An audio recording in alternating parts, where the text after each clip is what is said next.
This is not a podcast about being broken, although you may have been. This is a podcast about strength for women who find themselves in difficult relationships, including that sometimes difficult one with yourself.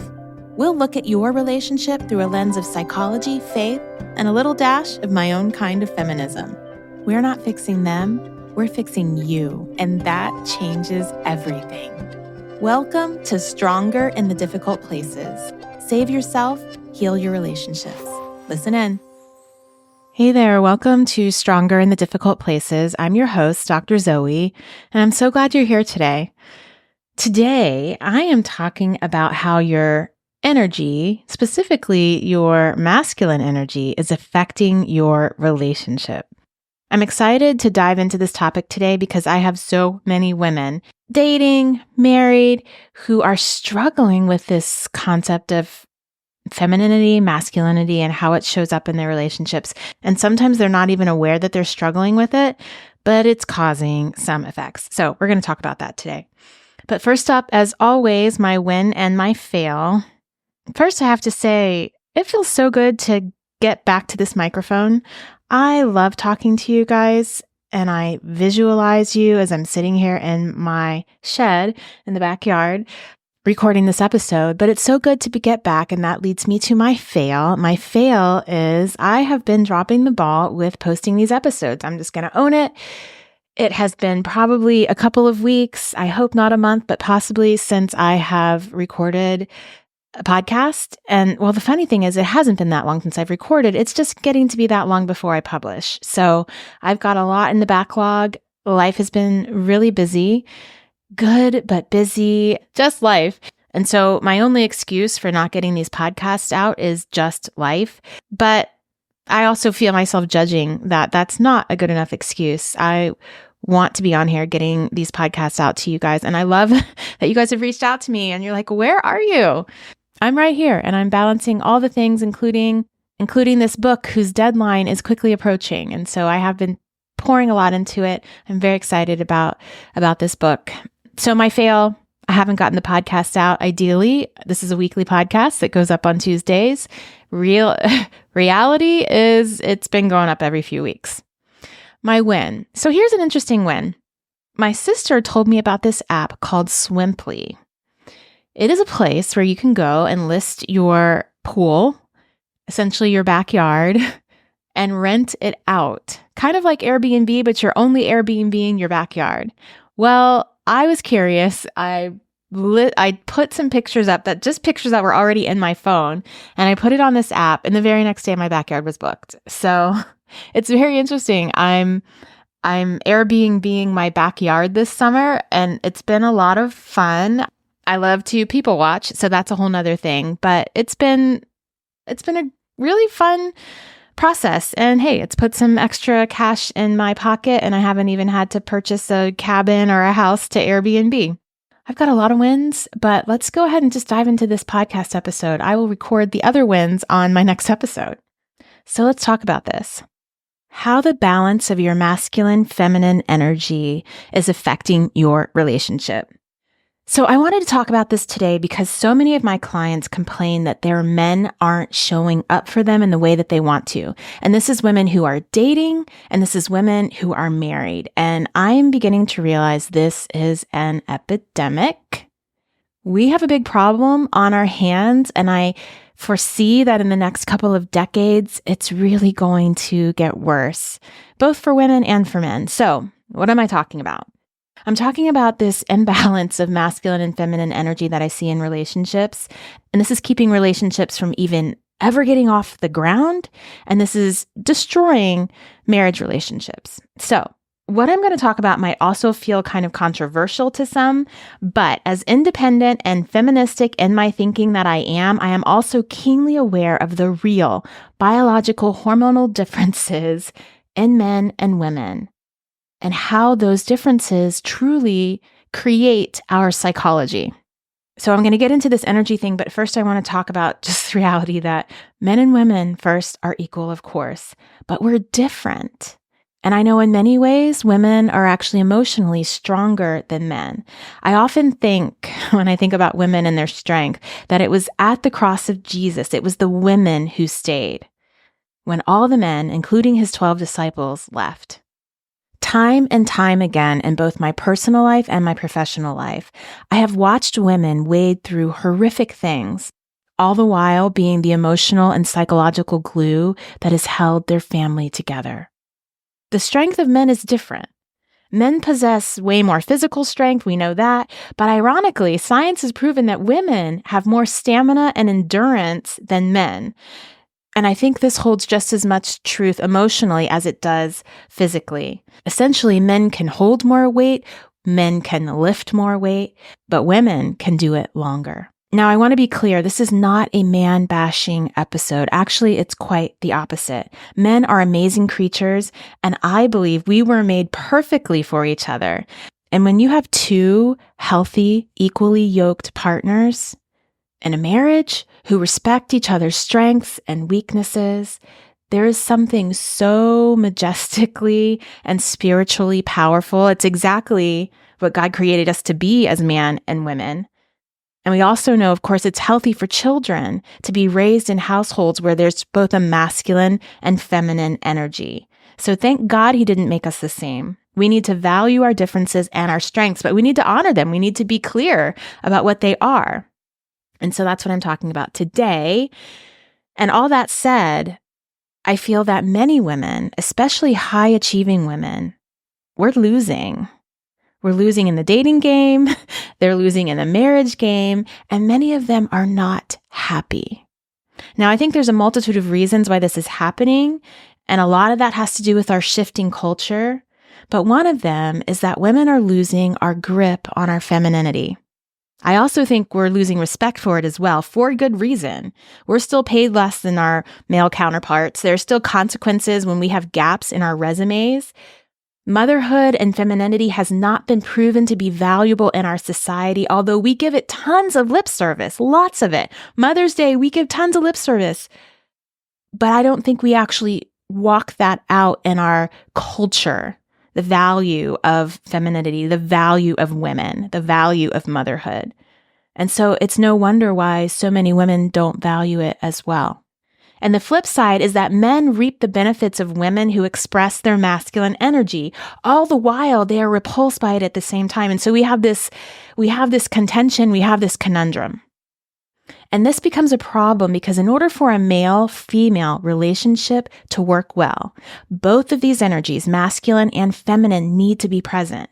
And I think men might know this way more than women do, but they feel silenced by society to speak about this much because this idea that a man would want a feminine woman has actually been deemed to be toxic masculinity or some patriarchal agenda. Yet, ironically, we don't necessarily think of a woman who may want to have and nurture children or desire a man who can be a good provider to be toxic femininity. It's just simply a natural desire for women that we understand. So in men's defense, I don't think it's fair that their natural desires are deemed toxic, but that's kind of a whole nother topic. But it does have a lot to do with this valuing of feminine masculine energy.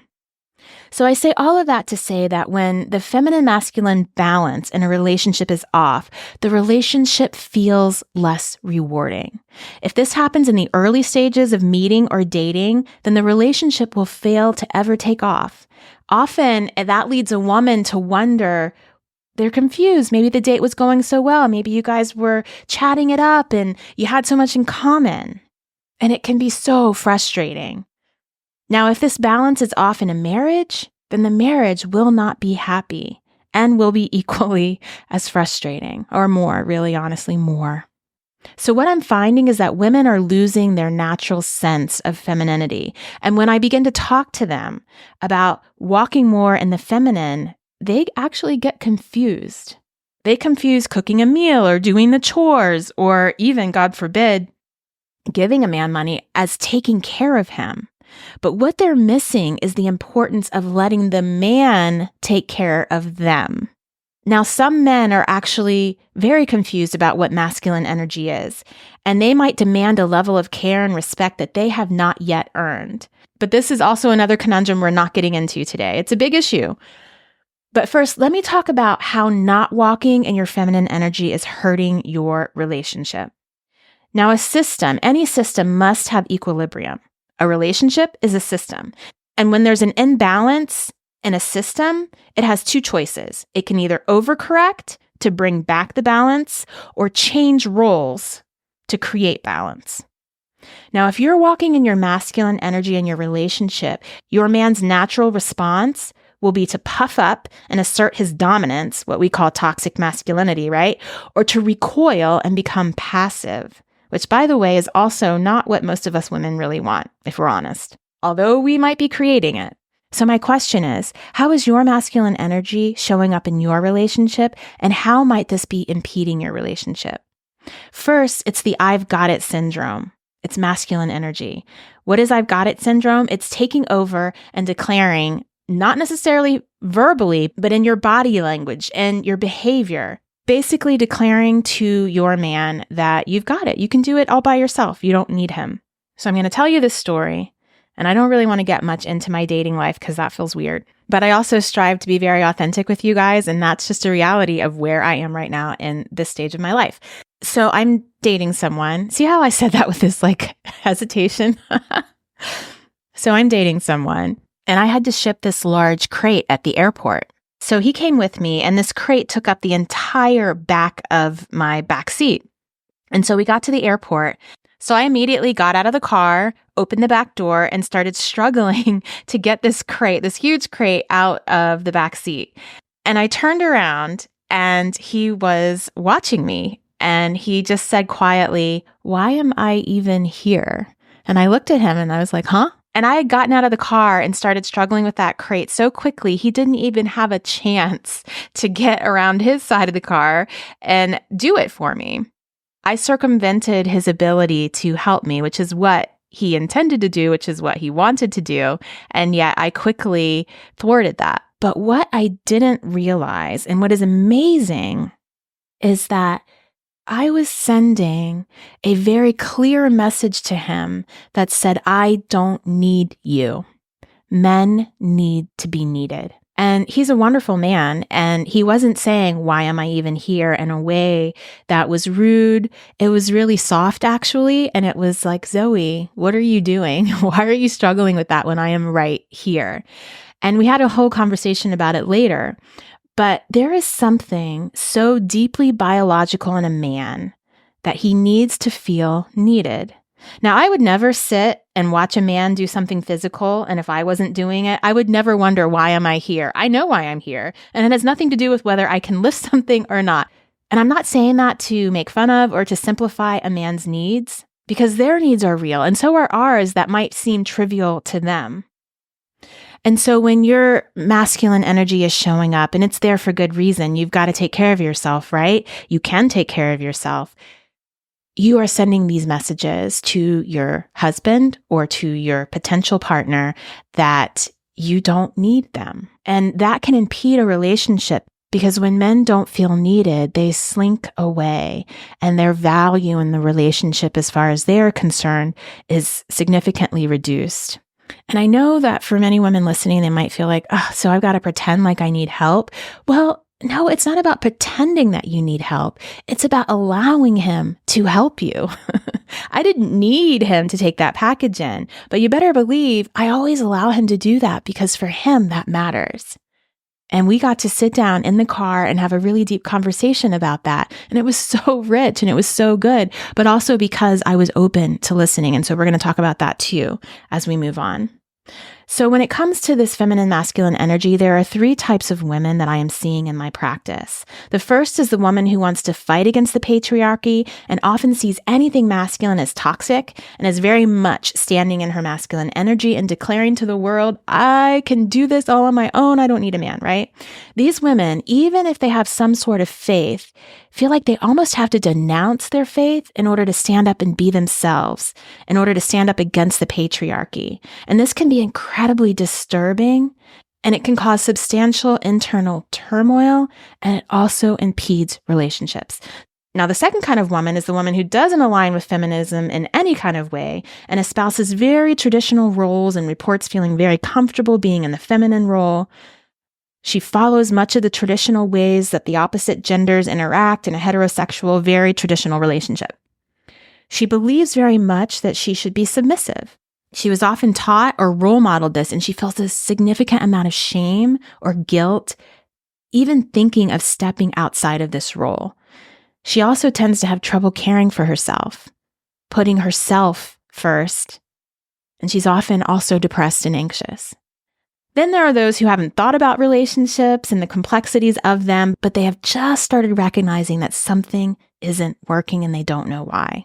And I'm sure there are those women out there who are actually balancing it all very well, but of course they're not going to tend to end up in my practice. So I want to propose what I call a third option. And I know I just think I talked about 3 women, but anyway, I'm calling it a third option because it's in the middle. It's not on the edges of the pendulum swing. This third option for being in a relationship is one that doesn't swing the pendulum so far right that you don't know how to be interdependent, but it doesn't swing it so far left, and I'm just using right and left arbitrarily, that you don't lose a sense of yourself and have to abandon yourself daily to make the relationship work. I also feel strongly that although our modern Christianity is highly patriarchal, yes, it is still, that is not what Jesus modeled in his life on earth. I can denounce the toxic patriarchal behavior and treatment of the church and not lose my faith in a God who demonstrated when he walked on the earth as a man that he valued men and women equally. And part of this third option of thinking boils down to owning your femininity. And this is such a hard topic to talk about because there's so many nuances regarding what makes us feminine. But let's just start with chemically.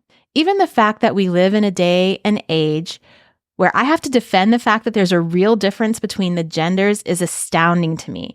Now, I'm all for people doing and being whatever they want to do, but to try to deny biology, I believe only hurts us as a culture.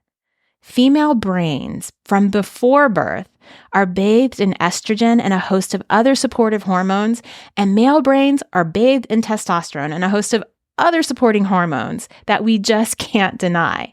And these hormones create very different brains, not to mention different physiologies. And our feminine and our masculine energy is born out of that process. Now, I believe that much of these differences or the purpose of why God put them there have to do with child rearing. Feminine energy is more nurturing, and masculine energy is more protective. And both of these are in service of taking care of families and the continuation of our species. Now, an interesting caveat is that as women and men age, this hormone tide actually begins to turn. And with the lowering of estrogen, women's ratio of testosterone rises. And then the opposite happens for men. Now, of course, this was all God designed because women no longer need to care for their young in the same way. And so we're given space to be more assertive, be more self-caring, and men are given the space to be less dominant. Now, of course, we're still living in a body and a psyche that's been bathed in these hormones for half a century. So there's still no getting away from these differences between men and women. But there needs to be some adjusting in relationships when we enter this midlife. And I truly believe that it's one of the reasons that there's an advent of gray divorce. Couples in middle age are divorcing at astronomical rates. And there are some very real cultural and societal reasons for that we're not going to get into today. I do believe that the hormone balance and tide shift is a small part of that. But back to the topic. What does feminine energy look like? True feminine energy is the strongest expression of strength on this planet. Feminine energy is not about paying attention to how you look, although, yeah, maybe that's a part of it. It's not about being vulnerable, although we can definitely throw that in there too. It's about recognizing your strength as a woman and not feeling like you have to mask it with masculinity or fake femininity. Feminine energy is a connecting and nurturing energy. It offers the space for vulnerability and emotional bonding, and it helps create a sense of intimacy and understanding. Masculine energy provides clarity and stability, and we all have a mixture of both. But imbalances in the relationship can lead to conflict, hurt feelings, disconnection. Too much masculine energy may feel very insensitive and dominating, while too much feminine energy can feel overly passive and emotionally unhealthy. True masculine energy is not dismissive or insensitive. It provides a deep sense of safety, actually, in the relationship. It provides a sense of direction, groundedness, and an energy that says, I've got you. Now, a woman's healthy energy is just as strong as a man's, but it represents strength and vulnerability, which I think a lot of women misconstrue as weakness. When women allow themselves to walk strongly in their feminine energy, they have a strength that cannot be conquered, and they drive their men a little wild. This is not a manipulative type of strength, but an energy that says, I see you, I accept you, I love you, and I will care for you. If either person in a relationship feels a need to suppress their natural energy, either because it's seen as weak or it's seen as toxic, the relationship will become off-kilter. Now, I believe that most women are naturally feminine. Given the hormones that their brain has been bathing in, it's hard not to be. But there are reasons why we've learned to shut off our feminine disposition and lean harder into the masculine. When a woman begins to lose respect for a man, she ceases to feel safe, and she feels that she's got to protect herself. And she does that by shutting off her feminine energy and moving into her masculine. She may become more cold, distant, logical, less understanding, and nurturing. Ironically, a woman who has yet to feel that she can trust a man when she's in the beginning of a relationship will do the same thing. My answer to that is to remind yourself that you don't have to protect yourself from someone else.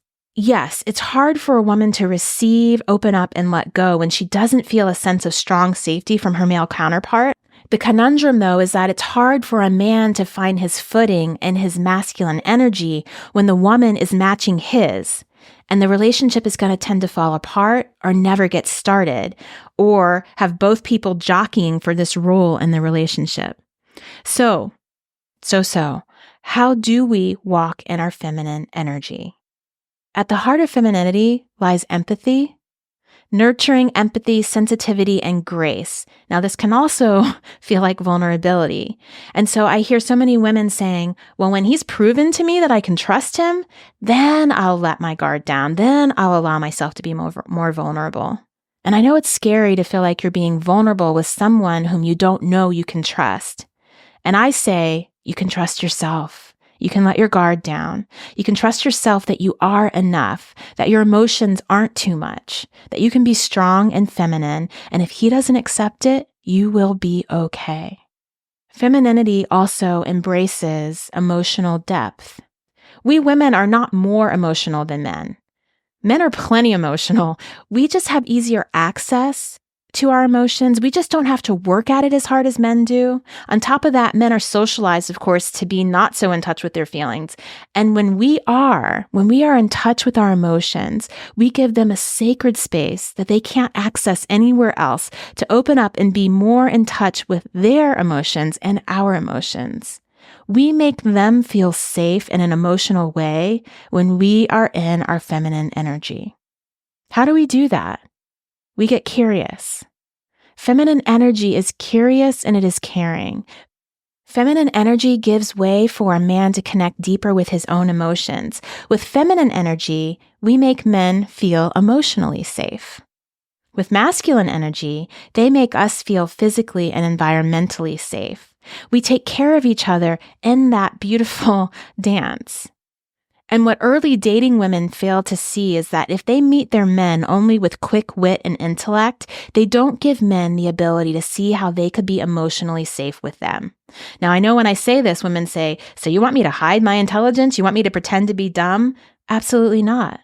I just don't want you to hide your femininity and pretend that you are masculine and dominant, because most of us are not. We use that as a mask to keep ourselves safe. And in a marriage, yes, we do need to use our wit and our intelligence to approach our husbands, but we need to do it in such a way that they don't feel demeaned, so that they feel safe emotionally, even when we are challenging them.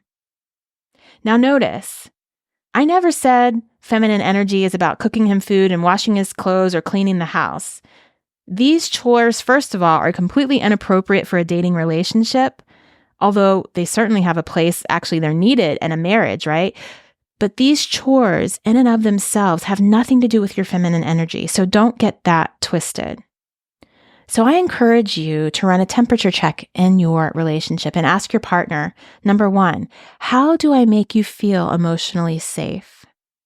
Number 2, how do I make you feel emotionally unsafe? And then number 3, what could I do to make you feel more safe? And if you're dating, I want you to ask yourself, how am I showing up in an open and inviting way for his emotional self to relax into? How am I in tune to my own emotions and inviting his into this space with me in a healthy way? And for both, I want you to ask yourself, how am I allowing him to care for me? And how am I not sitting in my I've got it energy? How am I making him feel needed? And when I think about that word needed, I think, do we need a man, some arbitrary man? No, we don't. Can we take care of ourselves? For most of us, absolutely. But when you find a partner, you need him.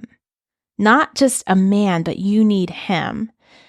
Because God created us that way, and it's okay to express that to your partner. I need you.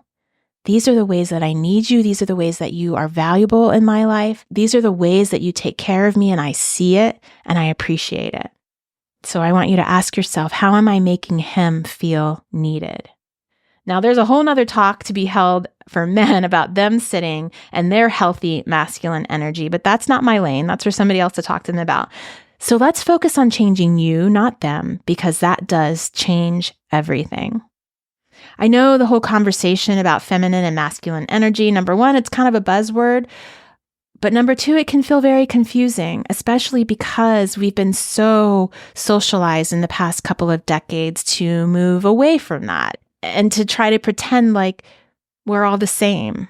And yes, we are all equal, but we are definitely not the same. And so I encourage you today to start paying attention to, being curious about your own feminine energy, what it feels like to relax into it. Because it's almost hard to put your finger on it, but when you see it, you know what it is. And so I tried to put my finger on it a little bit today, and I hope that that is helpful for you. But please definitely ask yourself those questions. This is all in service to healthy relationships with ourselves and healthy relationships with others. You've got this. Thank you for listening to Stronger in the Difficult Places. New episodes go up on Tuesdays. Subscribe to my email list so that you can get some encouragement from me, and have a strong week. See you next week.